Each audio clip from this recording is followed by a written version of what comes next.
Hey, Josh here to talk about the games that I played in the month of November 2025.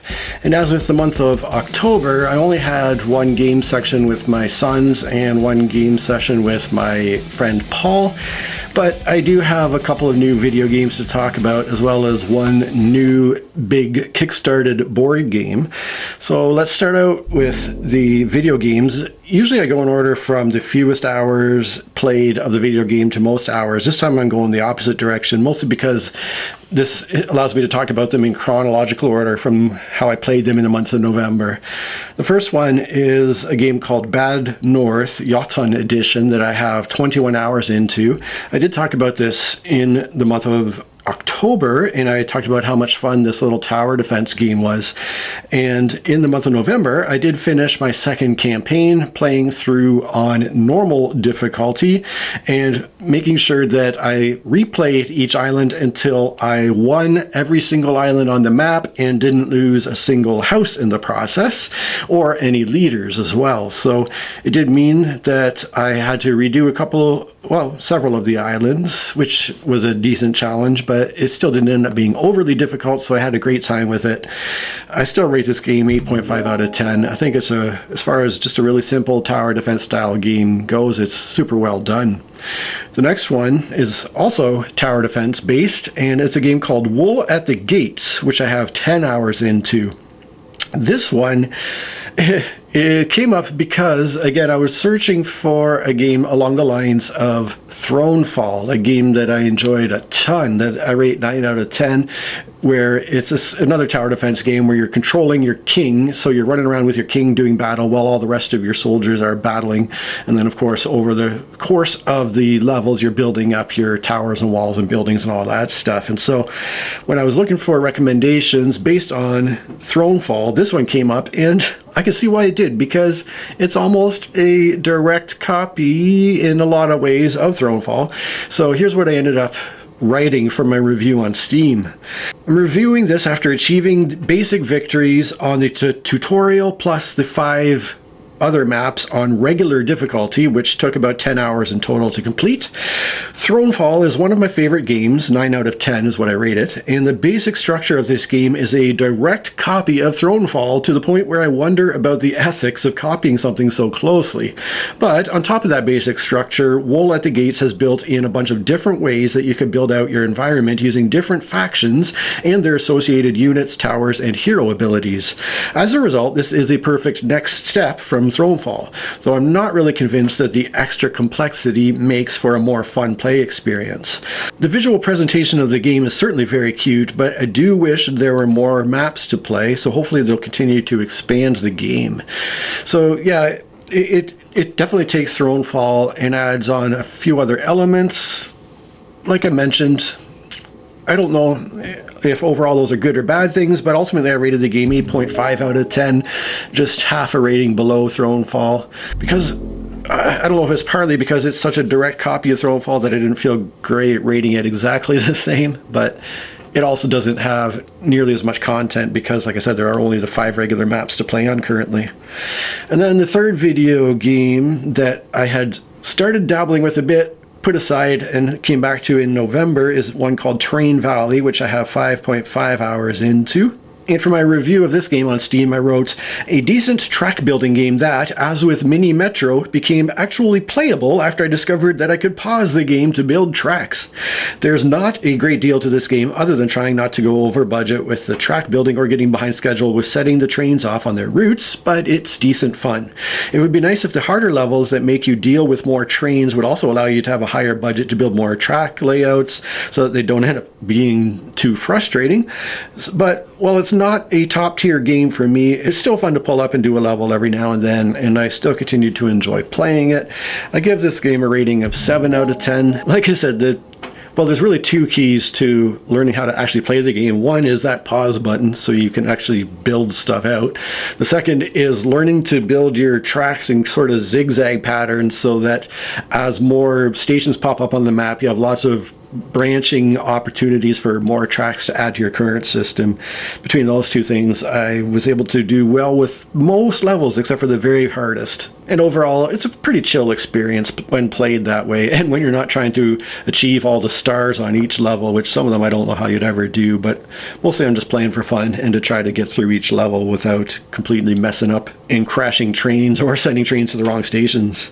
Getting to the board games now. In terms of acquisitions, I am going to mention something because in previous months I've talked about how frustrated I was with the game Can't Stop and the fact that its playmat came all wrinkled up, and no matter what I did I couldn't get it to lay flat, which made playing on it next to impossible. And so I actually contacted the publisher of that game, Eagle-Gryphon Games, and I sent photos of my really badly warped map and explained how I had tried to fix it. And to their credit, they immediately said, hey, no worries, we'll send you a new map, what's your address? And they did send me the new playmat, and so now I actually have a flat map to play the game on. So huge credit to Eagle-Gryphon Games for addressing that and sending me that map out. In terms of the 3 board games I played in November, going in order of lowest rated game to highest rated game, the first game is Strike. Really fun dice rolling, dice chucking, battling sort of game. This was actually sent to me by my Patreon supporter who already supports me at the highest level, and so it was a wonderful gift to receive.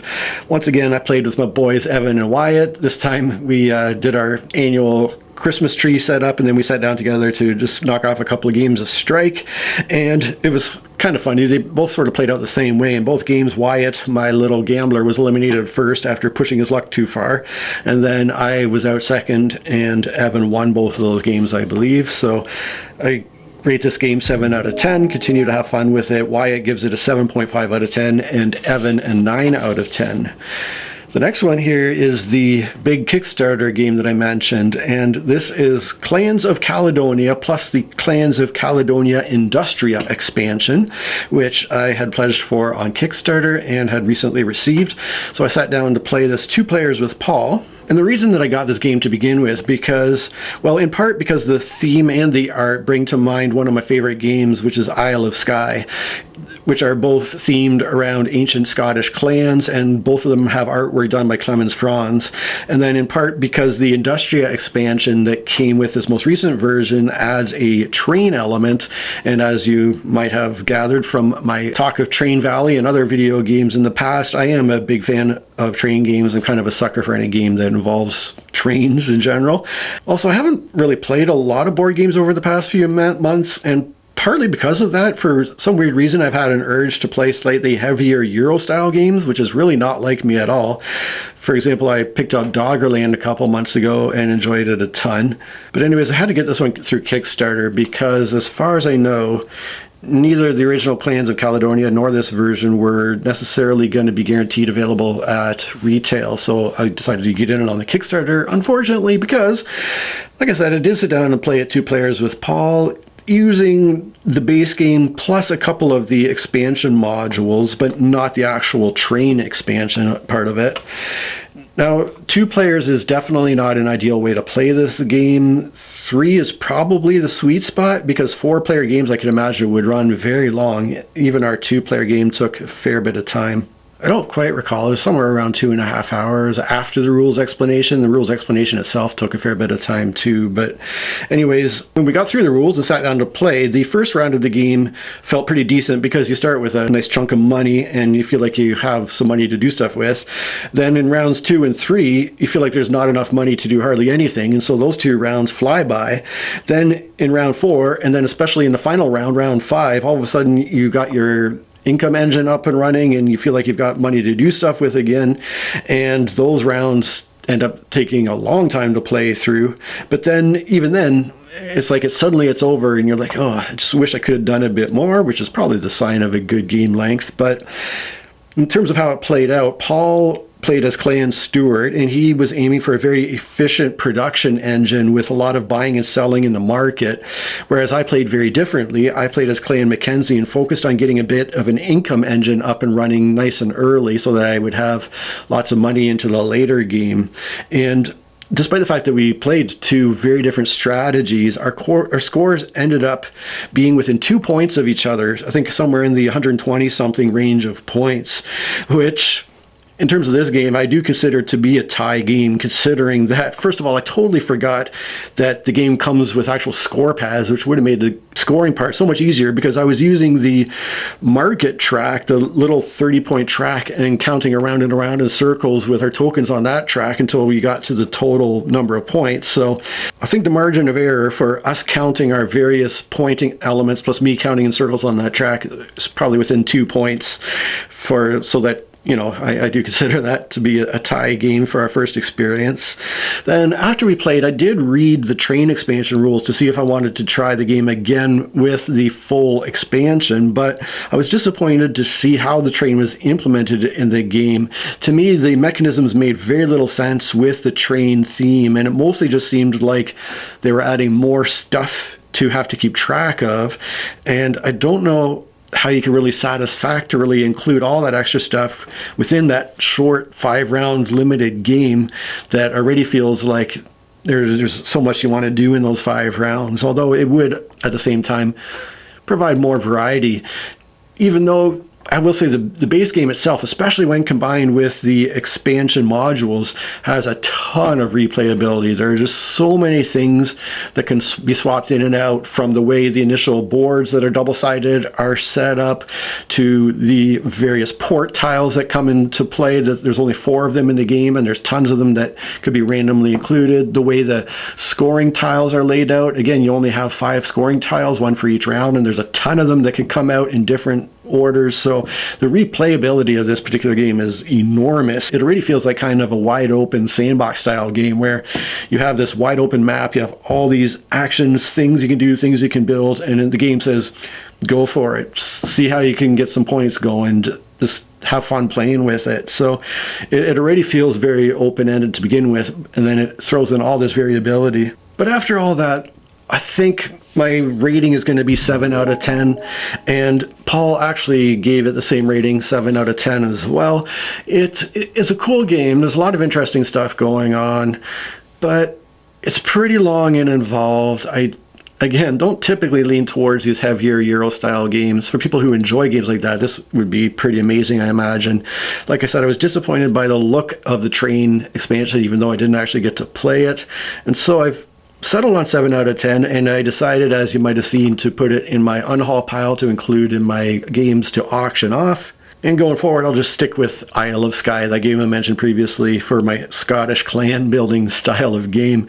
And yes, so once again, it just shows that I'm totally done with Kickstarters, considering both Agamemnon and Claims of Caledonia, my 2 recent big Kickstarter purchases, have been a play once or twice and then offload immediately type of deal. So anyways, that was Claims of Caledonia plus Industria. The final game we got to with Paul, again, is Spirit Island with the Branch and Claw and Jagged Earth expansions. You know how much both Paul and I love this game.